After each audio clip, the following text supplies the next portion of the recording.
자, 겨울 11월에 당나라의 좌효위 대장군 계필하력을 패강도 행군 대총관으로, 좌무위 대장군 소정방을 요동도 행군 대총관으로, 좌효위 장군 유배경을 평양도 행군 대총관으로, 포주자사 정명진을 노방도 총관으로 삼아 병력을 거느리고 길을 나누어 와서 공격했다. 요게 바로 660년의 2차 고구려하고 당전쟁입니다. 2차하고 3차 전쟁은요, 당나라 고종하고 연개소문, 보장왕 사이의 전쟁이었어요.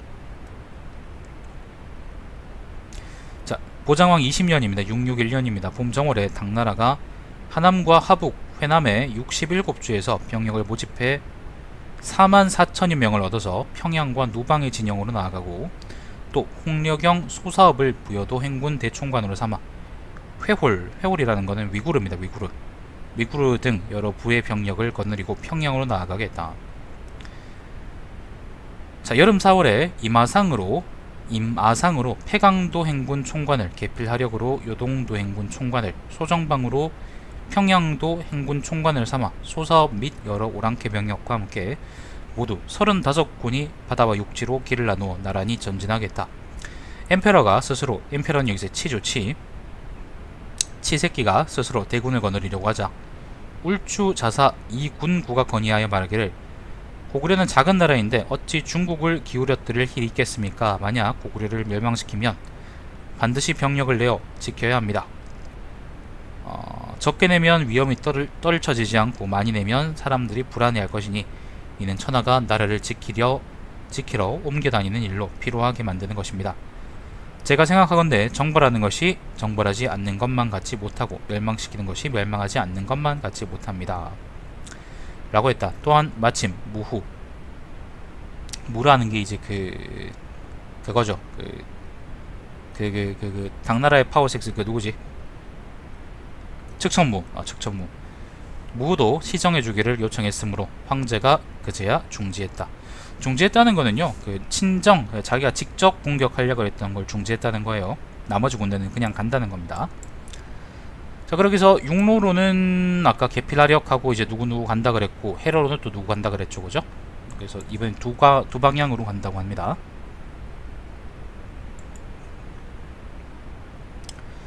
자, 여름 5월에 왕이 장군 뇌음신을 보내 말갈의 무리를 거느리고 신라의 북한 선성을 포위해 열흘이나 풀어주지 않았으므로 신라는 식량길이 끊겨 성안에서 매우 위태롭게 여겼다. 갑자기 큰 별이 우리 진영에 떨어지고 또 천둥이 치고 비가 오고 벼락이 치니 뇌음신 등이 의심하고 놀라서 뒤로 물러났다.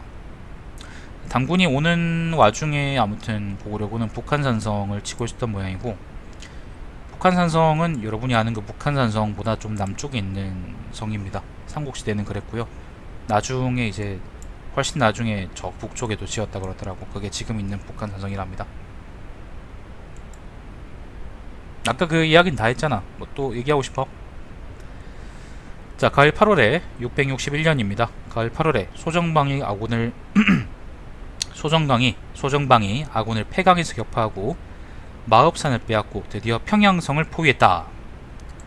자, 이번에는 해군이 이렇게 왔습니다. 육군은 이렇게 아마 왔을 건데 일단 자세히는 잘 모르겠고, 해군은 아마도 내주에서 왔겠죠, 그죠? 여기 내주에서 왔을 거고, 여기서 쭉 바다를 건너가지고 대동강으로 들어서 평양으로 왔답니다. 바로 평양을 직공했습니다. 직접 공격했어요. 패강이라는 건 아마 대동강을 의미할 텐데, 여긴 제가 표시를 안 했네. 자, 아무튼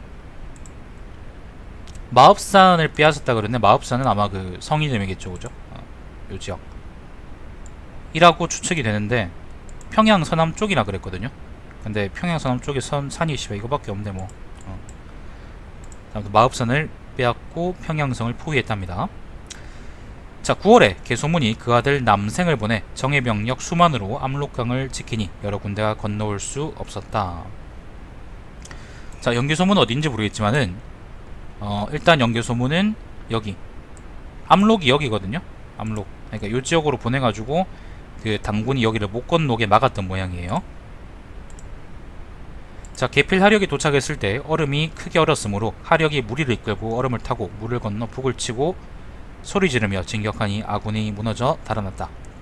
하력이 수십 리를 추격해 3만 명을 죽이니 나머지 무리가 모두 항복하고 남생은 겨우 몸을 피했다. 마침 군사를 돌리라는 조서가 있었으므로 돌아갔다.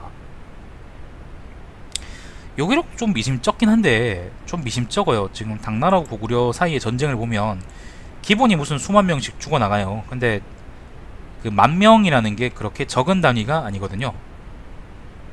그렇게 적은 단위가 아니에요. 그래서 만약에 여기서 남생이 졌다 그러더라도 여기서 막 추격해가지고 3만 명이 잡혀 죽겠냐? 그럼 그건 아닐 거라고 보고, 아마 이제 어쨌건 지긴 졌고 그래서 그 와중에서 계필하력이 넘어왔던 모양인데, 여기서 그 마침 그 군사를 돌리라는 조서가 있었다는 게 뭐냐면은 요때 당시에 당나라의 요 북쪽 지역, 요 지역에 있던 철륵이라는 유목민들이 있습니다.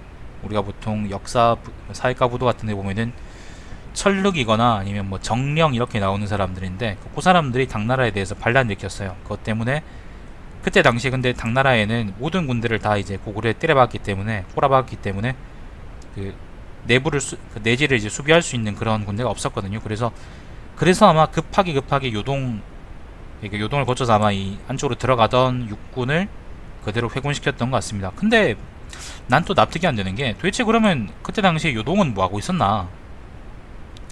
계필 하력이 만약에 압록강을 넘어올 정도로 여기까지 왔다 그러면, 그러니까 지금 옛날에 서안편까지 왔다 그러면은 도대체 이 지역에 있는 요새들이나 이 지역에 있는 병력들은 지금 뭐 하고 있었나?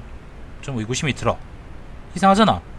넘어오고 있는데 이걸 몰랐을 리도 없고, 수만 명 단위의 진군인데, 그죠? 무사히, 그죠? 먹을 밥도 같이 갖고 다니면서. 아무튼 좀 이해가 안 돼. 어쨌거나 그 기록상으로 하면은 계필 하력이 압록강 스크에 이겼지만 그 철력의 반란 때문에 돌아갔답니다. 자, 21년입니다. 보장왕 21년입니다. 662년입니다. 봄정원의 좌효위 장군, 백주자사, 옥저도총관 방효태가 사수 위에서 개소문과 싸워 전군이 뒤지고 그 아들 13명과 더불어 모두 뒤졌다. 사수는 대동강 근처에 어디라고 생각을 해요. 평양 근처에 어디 강인데, 대동강 근처이면서 그 평양성을 포위하고 있는 당군과는 그렇게 멀지 않으면서 다시 또 이제 강이 있다 그러면은 적절한 강이 이제 요강하고, 그죠? 요강하고 그 다음에 여기 있는 합정강이라고 또 강이 있습니다. 근데 여기서 저는 이제 합정강으로 봤고, 합정강이라 보는 설들이 있어서 일단 저는 별로 봤고, 그러면은 평양성이 포위되어 있는 와중에 여기가 평양성이거든? 여기가 이제 신평양이고 여기가 옛날 평양성이거든요. 그러면 평양성이 포위되어 있는 와중에 도대체 연기소문은 뭐라고 있었냐? 그렇게 궁금해할 수도 있는데, 어디 있었길래 도대체 여기 이 근처에 사수라는 강에서 그 어디야 당군하고 싸우고 있었느냐 라고 얘기할 수 있는데, 아마도 평양성도 이제 왜 여러분 그 삼국지 읽으면 양양권성 이렇게 두 개 있잖아. 성이 두 개 있으면서 서로 도와주는 것처럼 아마 평양성도 이제 옛날에 산성하고 그 다음에 평지성하고 이렇게 두 개가 같이 있으면서 서로 공조하는 그런 형태였던 것 같아요. 추측하기로 그냥 그렇습니다. 그러면은 아마 보장킹, 게러틴 킹은 여기 계시고 그 다음에 연기소문 아마 여기 있지 않았을까. 그러면서 이제 아마 양쪽에서 이제 양동 작전하거나 아마 그렇게 했겠죠, 그죠? 그래서 그 소정방은 여기를 포위하고 있는 와중에 방효태 등은 여기서 아마 객깨지는 그런 연출이 가능했던 것 같습니다. 자, 소정방이 평양을 포위하고 있었는데 마침 큰 눈이 내려 포위를 풀고 물러났다. 앞뒤의 행군 모두 큰 공이 없이 물러났다.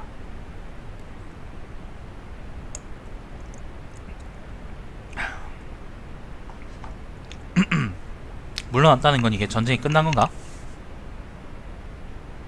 전쟁이 끝난 거 같네. 요게 그래서 요게 그 2차전인데 요게 2차전이에요. 요게 그 당나라하고 고구려 사이의 2차전인데요.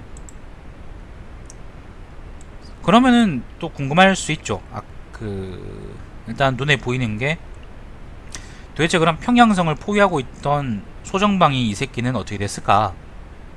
방효태가 깨졌는데 옥저도 총관 군대가 다 깨져버렸는데, 그러면은 여기 이 새끼들이라고 이제 연기소민이 살려줬겠느냐? 아마도 이거 신라봉기 같은데 아마 따로 기록이 있을 텐데, 죽어라 아마 굴량 나르라고 그 더 이상 보급도 안 되고 이제 그 계속 평양성만 포위하고 있을 수 없으니까 퇴각도 해야 되고, 그리고 이제 군량도 날려야 되고, 그 군량 밥도 먹어야 되고, 그러니까 죽어라 신라군한테 군량 나르라 그래가지고 아마 김유신이가 이게 보급해가지고 도망갔던 걸로 저는 알고 있습니다. 자세한 건 근데 고구려 본계는 안 나오네요. 결국에는 요동을 우회해서 도대체 육군이 도대체 그 개필하력 쪽에 육군이 어떻게 압록강을 출몰했는지 알 수는 없는데, 2차 고구려 당 전쟁에서는 육군은 어떻게 간지 모르는 요동을 뚫고 그 압록강까지 왔다가 철력 때문에 이제 도주했고, 그죠? 퇴각했고, 해군은 평양 직공 때리고 그 다음에 육군 기다리고 있다가 육군이 돌아오고 나니까 어떻게 돼요? 그 더 이상 보급도 안 되고 뭔가 그 군대도 지원군도 없으니까 사수의 삶은 크게 깨지고 이제 소정방은 겨우겨우 목숨 걸려 살아나갔다, 그렇게 볼 수 있겠죠. 근데 어쨌거나 이거는 어떻게 버튼 간에 그 요 지역의 방어선들이 작동하고 있다는 의미입니다. 도대체 요동이 어떻게 뚫렸는지는 알 수가 없지만은 요 지역의 나머지 방어선들은 잘 작동하고 있고, 그래서 결국에는 평양으로 직접 들어가는 도박수를 던졌음에도 이걸 뚫지 못했던 거죠. 근데 3차전은 조금 양상이 다르게 돌아갑니다. 그건 이따가 다시 말씀드릴게요.